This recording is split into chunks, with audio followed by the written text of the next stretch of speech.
ပစ္စည်းမှန်ဈေးမှန်နဲ့ဒီလောက်ရောင်းပေးနေတာကိုတောင်မှဟလာဈေးထက်မလျှော့လို့ဆိုပြီးတော့ပိုးစိုးပတ်ဆက်ပြောသွားတယ်နော်ဟလာ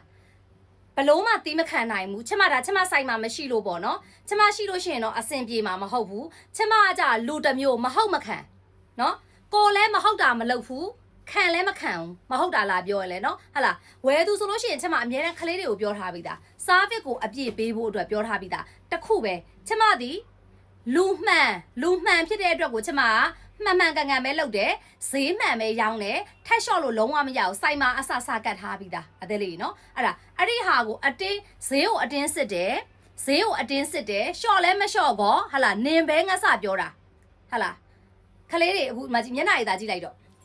့ကျမသားသမီးတွေကလေဈေးရန်စစ်လို့ရှော့လို့မရရင်တော့မှအန်တီရဲ့တောင်းပန်ပါတယ်အန်တီရဲ့တောင်းပန်ပါတယ်သမီးတို့ရှော့လို့မရလို့ပါဟလာအန်တီကိုရှော့လိုက်တာနဲ့သမီးတို့ကိုစိုက်ရမှာမဟုတ်လို့ပါသမီးတို့ကငွေစရင်ကိုအတိအကျအပ်ရတာမဟုတ်လို့ပါဘောင်း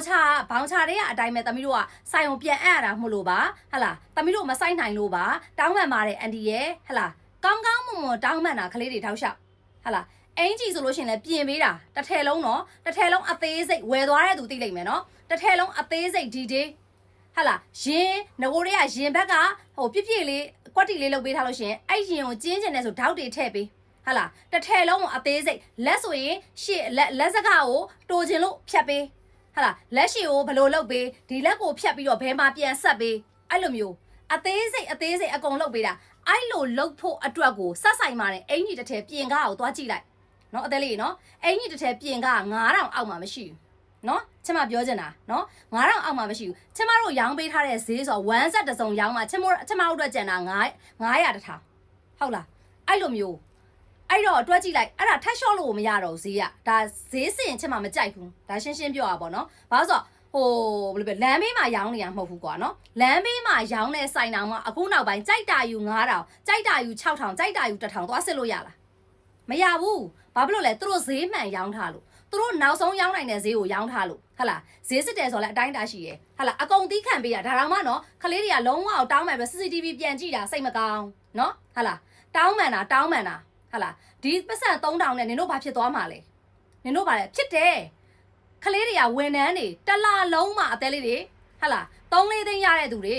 နော်ဟလာအဲ့တော့ဖြစ်တယ်သူတို့ဘဝအတွက်ကပတ်စံ3000ဆိုတာကသူတို့အိမ်ရဲ့ထမင်းဘိုးဟာလာဖြစ်တယ်နော်အဲ့ဒါမျိုးနော်ပြောချင်တာနော်ဟာလာဒီမှာကြည့်ဘာပြောသွားလဲပတ်စံကိုဈေးမစစ်ပြီလို့အနေပြောတာကိုယ်တိုင်ရောင်းနေသူပြောဘာပြောသွားလဲတမလို့ဟိုစားဖြစ်လို့နေတမတောင်းမှန်တဲ့ဟာဟုတ်တမဈေးလျှော့တာတမလို့ဟိုစားဖြစ်တဲ့ဟာကိုဈေးလျှော့တယ်အန်ဒီကဈေးလျှော့ပေးပါဦးနဲ့တမကလျှော့လို့မရလို့အနေတောင်းမှန်တဲ့ဟာကိုလုံးဝတောင်းမှန်လို့မရဘူးတောင်းမှန်လို့မရဘူးဘာပြောလဲတမတို့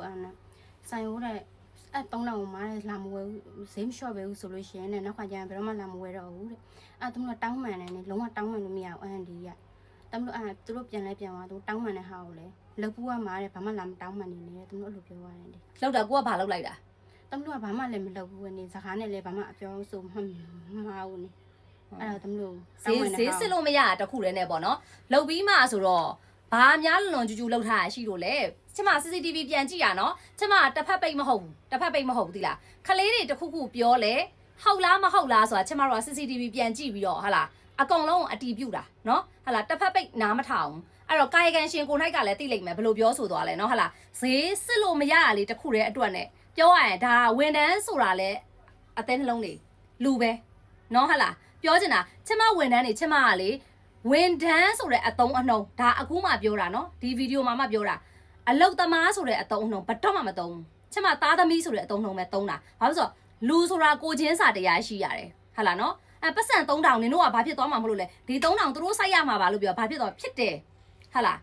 းလာလို့ရှိရင်အသွားပြန်ရွှေပေါက်ကန်ကနေလှုပ်လာဆင်းရတယ်တမိုင်းအောင်ကားကဘယ်လောက်လဲ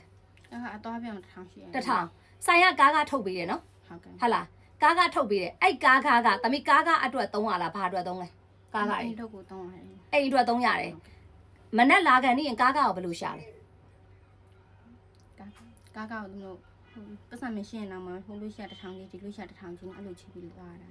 ာသိလားအဲ့ဒါဘဝတွေလူတွေမှာဘဝတွေဆိုတာရှိတယ်ကိုယ့်အတွက်ကပတ်စံ3000ဘာမှမဖြစ်တာကြီးကိုအတင်းဈေးစစ်ပြီးတော့သိရမလားတကယ်ကြာသူတို့မှာတဘဝကြီးကျမဝန်ထမ်းနေဆိုလို့ရှိရင်ဒါအဝေးကလာတဲ့သူဆိုလို့ရှိရင် လာစာအပြင်ချက်မှာသူတို့ရဲ့လမ်းခရီးကုန်ကြစရိတ်ပါချက်မှာပေးတာသိလားအရန်ချမ်းသာလို့မဟုတ်ဘူးနော်ကိုကလေးတွေအဆင်ပြေအောင်လို့ဒါပေမဲ့နေမဲငါစပြောတာကြီးတီးမခံပါအောင်နော်ဟာလားတီးမခံပါဘူးနောက်ကိုပြန်လာဝယ်ခြင်းမဝယ်ခြင်းဆိုတာကဝယ်သူရဲ့ဆုံးဖြတ်ချက်ချက်မတို့ဒီအထည်ဝယ်တယ်ပစ္စည်းမှန်ရောင်းပေးတယ်ဈေးမှန်ရောင်းပေးတယ်စားဗစ်ကိုအကောင်းဆုံးပေးတယ်နော်အသက်လေးတွေစားဗစ်ကိုမှအောက်ခြေသိန်းကအစအကုန်လုပ်ပေးတာဝယ်သူကိုနော်အသက်လေးတွေနော်ဟာလားအဓိကဘာဖြစ်သွားလဲဆိုတော့ဈေးမလျှော့ပေးတာတခုပဲဈေးမလျှော့ပေးဘူးဆိုတာလဲဈေးမှန်ရောင်းထားတဲ့အတွက်ထက်လျှော့လို့မရတော့လို့ဟုတ်လားအဲ့ဒီဟာကိုနေမဲငါစာကြီးမပြောပါနဲ့ကလေးတွေကိုမကြိုက်ပါဘူးเนาะချက်မနော်လုံးဝမကြိုက်ပါဘူးเนาะအဲ့ဒီဟာเนาะအဲ့ဒါကြောင့်ဘလို့နေရာပဲဖြစ်ဖြစ်ကြည်ပါကိုချင်းစာတရားလေးနဲ့เนาะလောက်ပါလို့ပြောချင်ပါတယ်အသေးလေးเนาะဟုတ်လားဒါကာယကံရှင်ကိုပြောဓာတ်ရိုက်ပြောတယ်လို့ပဲသတ်မှတ်ပါเนาะအဲ့လိုမျိုးသိပါတယ်သူ့ကိုယ်သူလဲเนาะဟုတ်လား